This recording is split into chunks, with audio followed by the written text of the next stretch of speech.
A gente tem muitos assuntos importantes para tratar das eleições, também as consequências dos resultados de primeiro turno. Aqui em São Paulo, o prefeito Ricardo Nunes afirmou nesta segunda-feira, início da campanha de segundo turno, que os eleitores de Pablo Marçal são bem-vindos. Só que ele recusou o apoio do empresário em seu palanque. O candidato à reeleição esclareceu que não vai procurar Marçal. E se abordado por ele, dirá que espera que ele tenha aprendido com os erros do passado. Nunes, no entanto, enfatizou a importância dos eleitores para ganhar a batalha contra a extrema-esquerda e afirmou que muitas das propostas do empresário já fazem parte de sua gestão. Quem também acenou aos eleitores de Marçal foi Guilherme Boulos, dizendo que os cidadãos, assim como ele, buscam mudança na cidade de São Paulo. Vamos chamar o Cristiano Beraldo? A busca pelos votos de Pablo Marçal. E foi um contingente expressivo. Marçal ficou em terceiro, pouco atrás de Guilherme Boulos. Bom, daqui a pouco o Cristiano Beraldo, então eu vou retomar com o Roberto Mota. Mota, eleitores de Marçal, claro, são fundamentais nesse segundo turno. A gente falava, inclusive, sobre ontem, que parece que deve haver uma migração quase que orgânica para Ricardo Nunes em razão daquilo, da agenda de ambos. Só que Guilherme Boulos vai tentar, de certa maneira, seduzir o eleitorado de Marçal, alguns que pregam mudança ou acreditam na mudança. Enfim, é alguma coisa que a gente precisa considerar aqui. Dificilmente alguém que votou em Marçal votaria na esquerda, né? Caniato, eleitores são essenciais, né? Essa é uma verdade que muito político esquece. Para você que está pensando em entrar na política, você que está me assistindo, né, e tem planos de entrar na política, eu vou dar um conselho. Seus dois maiores inimigos serão a vaidade e o rancor. O hábito mais precioso na política é o respeito. Respeite a você mesmo, respeite os seus eleitores e, acima de tudo, por mais contraditório que possa parecer, respeite os seus adversários. Ninguém sabe o dia de amanhã. Nada é mais comum na política do que o adversário de hoje se tornar o aliado de amanhã. Não transforme seus adversários em inimigos, a menos que seja absolutamente essencial. E mesmo assim, basta derrotar o inimigo. Não é necessário humilhar. Registre, anote todo o mal que lhe fizeram, mas não guarde rancor. A política vai te dar inúmeras oportunidades para você acertar as contas com quem te prejudicou, mas nunca faça isso se no final de tudo o prejudicado for você. Eu vou terminar o meu comentário fazendo uma recomendação de livro para quem vai entrar na política ou para quem já está na política. Ame os seus inimigos. Agora sim, vamos chamar o Cristiano Beraldo, vai refletir sobre os apoios para o segundo turno. Bom, daqui a pouco a gente vai conseguir conectar o Cristiano Beraldo, está lá nos Estados Unidos, ele vai trazer as informações também sobre a situação climática por lá. Então, Luiz Felipe Dávila. Dávila, você sempre fazendo uma análise sobre as estratégias de segundo turno, o que a gente precisa considerar nessa busca pelos eleitores de Pablo Marçal. Bom, o atual prefeito disse que os eleitores de Marçal são bem-vindos, só que ele recusa o apoio do empresário em seu palanque. Também, né, ele foi hostilizado por Pablo Marçal nos debates, eu me lembro, foi chamado de bananinha, Pablo Marçal o acusou de violência doméstica, enfim, foram muitos embates nos debates eleitorais. É normal que ele não queira Pablo Marçal em seu palanque, né? Pior, né? Diz que iria prender o prefeito de São Paulo se fosse eleito, né? Então, evidentemente, não há clima para subir no palanque. Mas essa história de endosso de candidato é uma coisa tão antiga, Caniato, que não se aplica mais ao mundo moderno, principalmente às grandes cidades. É evidente que a maior parte do eleitor de Pablo Marçal vai votar em Nunes, porque o segundo turno é aquela eleição plebiscitária, ou seja, é aquele que vota em Nunes porque não quer a volta da esquerda de jeito nenhum em São Paulo. Aliás, a esquerda foi sempre um desastre na gestão municipal. Por isso, vai votar em Nunes simplesmente porque não quer ver Boulos sentado na cadeira. É assim que o eleitor de Marçal vai se comportar. Agora, existe também uma pequena fatia do eleitor de Marçal que antigamente votava em Boulos. Então, eu entendo que a maioria desse voto deve migrar para Ricardo Nunes, mas eu entendo que pode ter uma parcela que vai para Boulos. Então, eleição é isso. Agora, eu vejo que o que nós temos de olhar nesse momento é justamente o índice de rejeição dos candidatos. E, nesse sentido, Guilherme Boulos está muito à frente de Ricardo Nunes. Ele já era, no primeiro turno, o candidato com a segunda maior rejeição, só perdia para Pablo Marçal. E o prefeito era o que tinha o menor índice de rejeição. Então, começar uma eleição de segundo turno com baixo índice de rejeição é um bom começo para quem aspira à reeleição. Pois é, depois, viu, Dávila, a gente faz uma conta de padaria para projetar os votos dos perdedores, juntando e somando aos demais. Porque assim, Tabata Amaral já manifestou apoio a Guilherme Boulos. Boulos ficou com mais ou menos 29, Tabata quase 10, né? Seriam 39.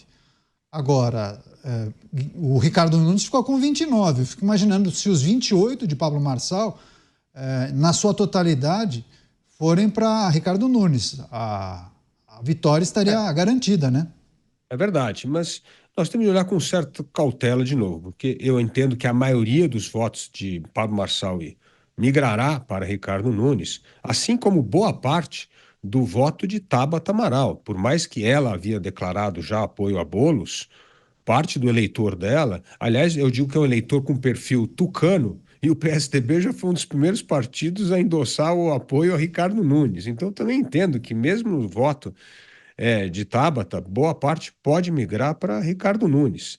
Então, eu entendo que esse endosso dos candidatos não significa transferência automática do número de votos que o candidato recebeu no primeiro turno.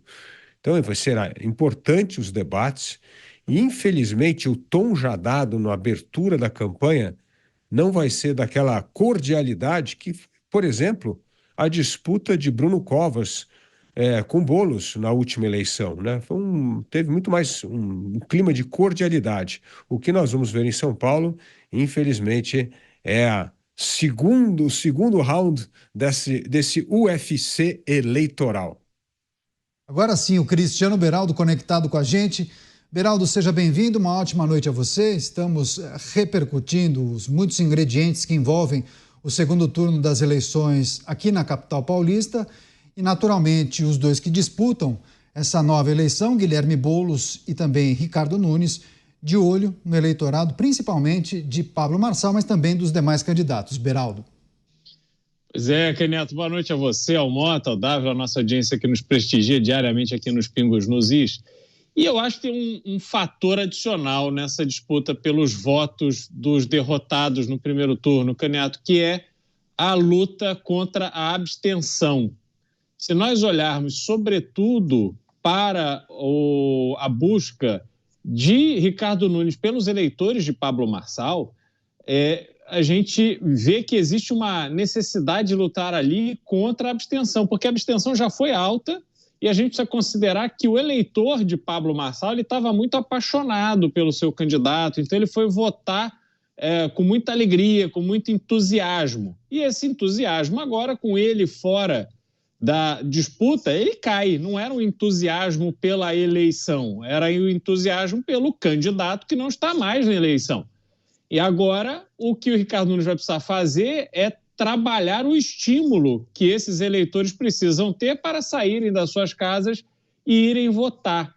Eu, esse ano, infelizmente, não pude ir votar nesse primeiro turno, Caniato, e fiquei muito surpreso quando eu fui fazer uma pesquisa sobre como justificar a minha ausência.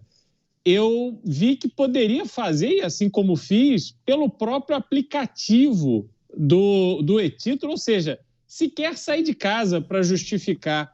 Então, se a pessoa sai da sua cidade, vai para uma cidade vizinha, vai passar o final de semana em algum lugar, ela simplesmente se levantar do sofá, ela já justifica, não tem absolutamente nenhuma penalidade. E isso eu acho que funciona mais contra, nesse segundo turno, funciona mais contra o Ricardo Nunes do que o Guilherme Boulos, que tem esse eleitor, claro, com outro espectro político, mas é um eleitor mais identificado com ele, que está mais entusiasmado em vê-lo vencer. Então, vamos ver como é que vai ser o comportamento a partir de agora. Isso é um breve comentário sobre a primeira parte, foi a fala de Ricardo Nunes, dizendo que não quer Pablo Marçal no seu palanque, que não aceita e tal. Enfim, era pergunta de um repórter, não era uma oferta de Pablo Marçal em subir no palanque. Então foi, na minha avaliação, uma resposta meio apressada sobre uma situação que concretamente não existe.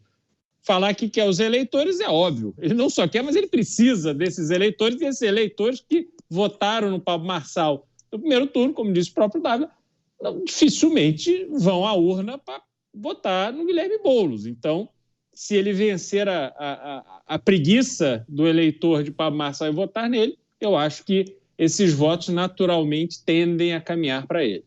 Pois é, mas esse é um bom ponto levantado pelo Cristiano Beraldo, que trata da abstenção, né, Mota? Porque muitas vezes, quando um contingente muito grande de eleitores não vai às urnas e não escolhe o seu representante, pode, inclusive, bagunçar a estratégia das campanhas, inclusive as próprias pesquisas eleitorais podem acabar não contabilizando esse contingente, enfim.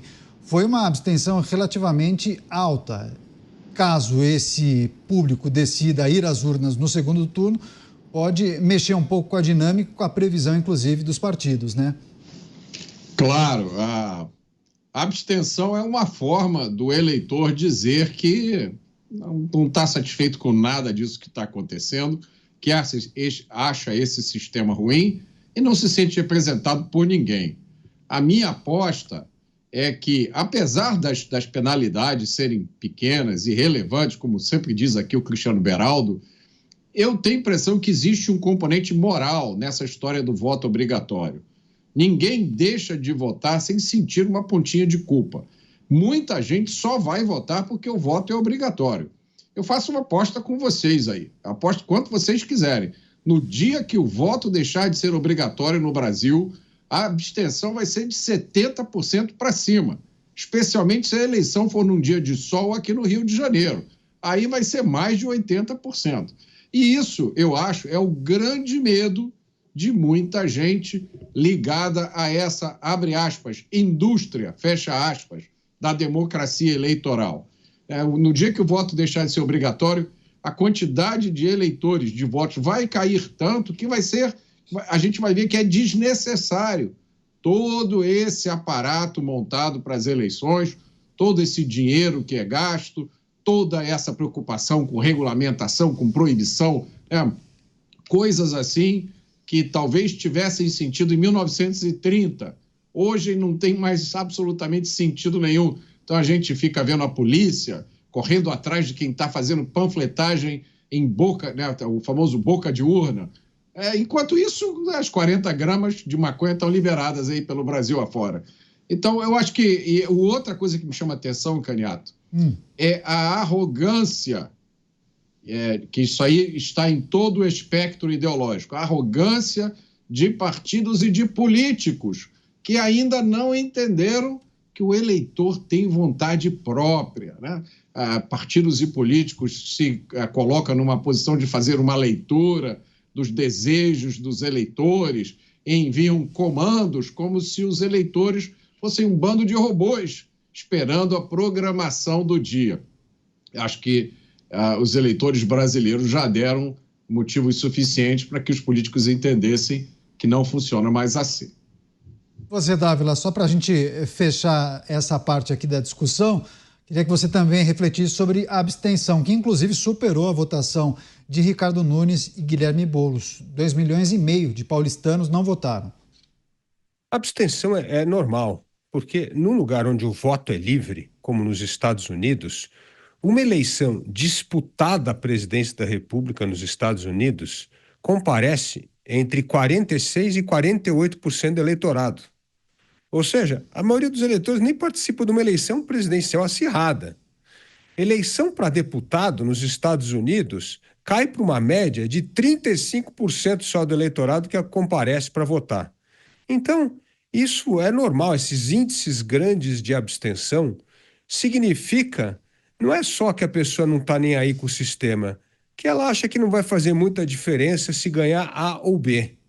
Né? Interessante, quando você vê países onde há baixa abstenção, é porque parece que está em jogo a sobrevivência do sistema político. Quando você pegar o período eleitoral, por exemplo, nos anos 30, na Alemanha nazista, que era nazista contra comunista, a abstenção era baixíssima, porque se ganhasse o comunismo ia acabar com o regime nazista, se ganhasse o nazista ia acabar totalmente com o comunismo. Aí tinha uma participação gigantesca do eleitorado. Então, alto índice de abstenção mostra, na verdade, que o eleitor acha que quem ganhar é mais ou menos a mesma coisa, o lado A ou o lado B.